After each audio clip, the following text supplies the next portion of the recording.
Assalamualaikum warahmatullahi wabarakatuh. Perkenalkan, nama saya Muhammad Fatan Wahyudi dengan NIM 210423844. Pada kesempatan kali ini, saya akan membacakan PPT yang telah saya buat dengan matkul Governansi Digital yang berjudul Pemerintahan Digital ke Tata Kelola Digital.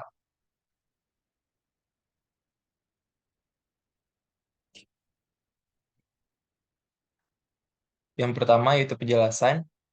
Pemerintah digital dan tata kelola digital adalah dua konsep yang sangat terkait, namun memiliki fokus yang berbeda. Pemerintahan digital berkaitan dengan penggunaan teknologi informasi dan komunikasi atau TIK untuk meningkatkan efisiensi, transparansi, dan keterlibatan masyarakat dalam proses pemerintahan.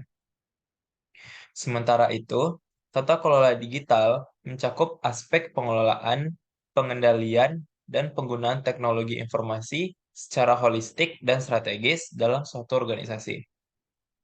Berikut ini penjelasan lebih lanjut mengenai dua konsep tersebut. Yang pertama, pemerintahan digital. Pemerintahan digital merupakan konsep yang mengacu pada penerapan teknologi informasi dan komunikasi dalam penyelenggaraan pemerintahan. Tujuannya adalah untuk meningkatkan kualitas pelayanan publik, efisiensi, transparan, dan partisipasi masyarakat dalam proses pengambilan keputusan. Beberapa contoh penerapan pemerintahan digital meliputi e-governance atau pemerintahan elektronik, e-participation atau partisipasi elektronik, dan e-democracy, demokrasi elektronik. Yang kedua, yaitu tata kelola digital. Tata kelola digital atau digital governance mencakup pengelolaan strategis, pengambilan keputusan, dan pengendalian terkait dengan pemanfaatan teknologi informasi dan komunikasi di suatu organisasi atau entitas. Ini melibatkan penentuan kebijakan, perencanaan, alokasi sumber daya, pengelolaan risiko, dan penjaminan keamanan informasi. Tujuannya adalah untuk memastikan bahwa teknologi yang digunakan secara efektif dan sesuai dengan tujuan organisasi, serta minimalkan resiko yang terkait dengan penggunaan teknologi.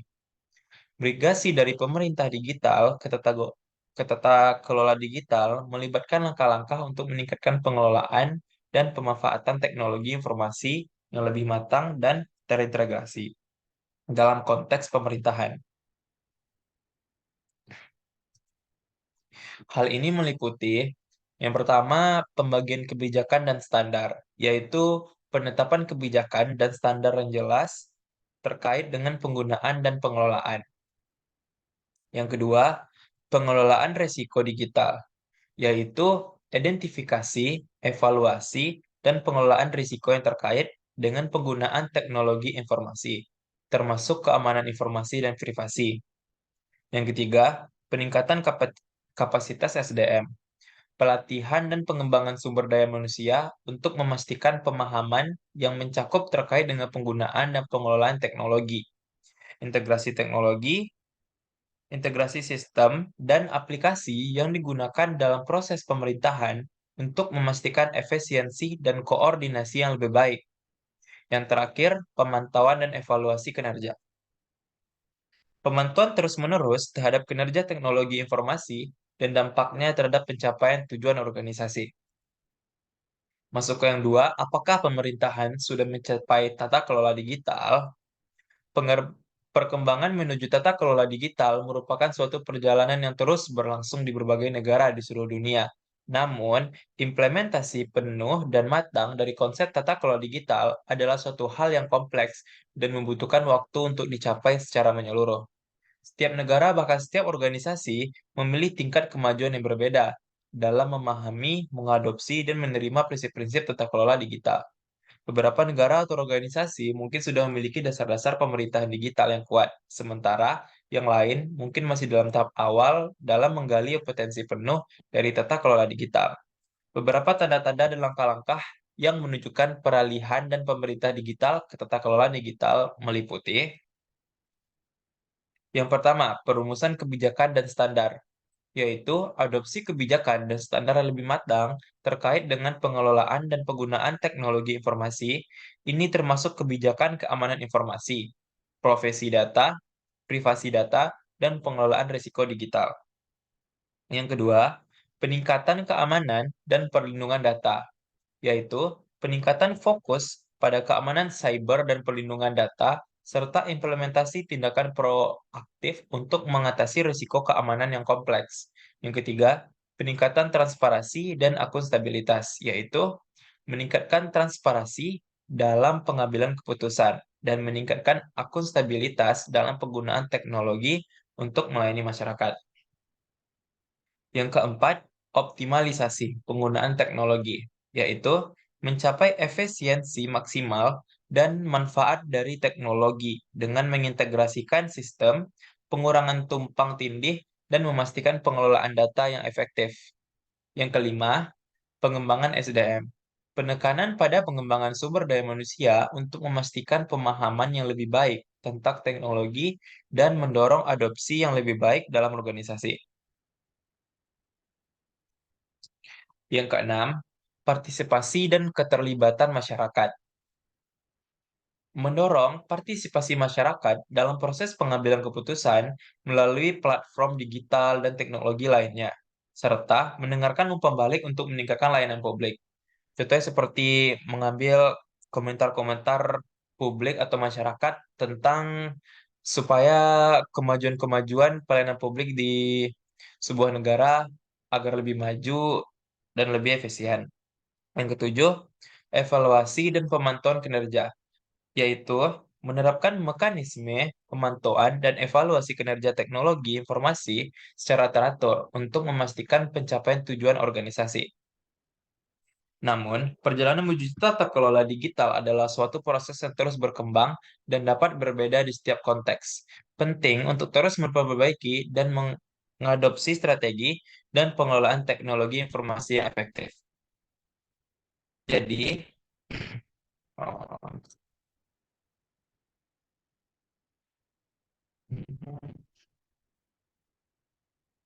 jadi.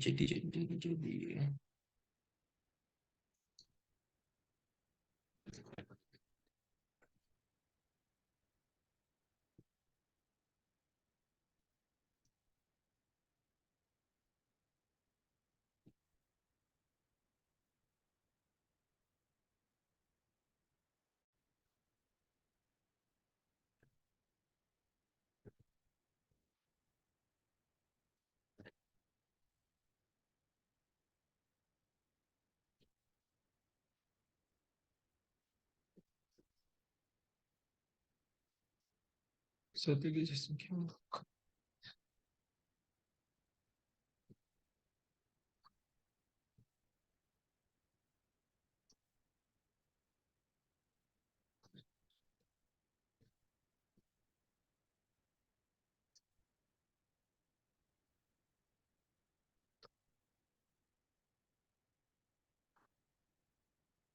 Jadi kesimpulannya,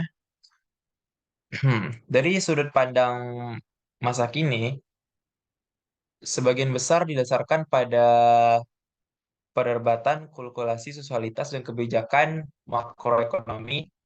Meskipun kritik tersebut telah diakui secara luas, ilmu ekonomi masih tetap merupakan disiplin ilmu yang didasarkan pada pengendalian masyarakat dalam konteks kontraktif rasional atau pencernaan. Dan tata kelola digital sebagai suatu proses terdiri dari perancangan dan penggunaan pemerintah digital, isu-isu bisnis digital, dan dekromaktik digital.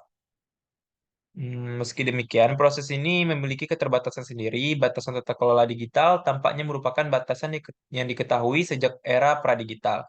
Namun, fakta bahwa tata kelola digital dikaitkan dengan integrasi sektor-sektor penghasil pengetahuan digital, fisik, dan bioteknologi yang sampai saat ini terpisah berarti terdapat keterbatasan dan tantangan baru terhadap tata kelola digital, terlepas dari beberapa sebaiknya suatu pemerintahan. Meninjau kembali masalah pengetahuan di bidang ekonomi dengan mempertimbangkan perkembangan teknologi terkini menunjukkan bahwa masalah kepura-puraan pengetahuan masih ada seperti sebelumnya. Namun, potensi ruang intervensi pemerintah telah berkembang pesat karena integrasi sektor-sektor pembangkitan pengetahuan digital, fisik, dan bioteknologi yang sampai sekarang terpisah. Ini adalah masalah penyalahgunaan big data oleh pemerintah untuk menggambarkan target mereka sesuai keinginan masyarakat. Hmm, Namun demikian, observasi ini tidak berarti adanya perspektif stop atau go mengetahui pemerintah digital. Sebaliknya, mengetahui dan memahami keterbatasan pemerintah digital dapat membantu para pengambilan keputusan untuk menyesuaikan kebijakan mereka. Tata kelola digital dapat membantu meningkatkan hak asasi manusia, transparansi organisasi pemerintah, mengurangi nepotisme dan korupsi, dan mengalihkan proses pengambilan keputusan politik dari analog ke digital. Namun, dalam bentuknya yang sekarang hal ini tidak dapat memecahkan masalah pengetahuan di bidang ekonomi. Memang benar bahwa pengurangan biaya, keanegaan dan transaksi serta pemanfaatan eksternalitas jaringan berlaku untuk tata kelola digital. Namun setiap upaya tata kelola digital perlu menyesuaikan prosesnya sendiri dengan memperhatikan batasannya. Mungkin sekian dari saya. Jikalau ada kata yang salah, saya mohon maaf. Assalamualaikum warahmatullahi wabarakatuh.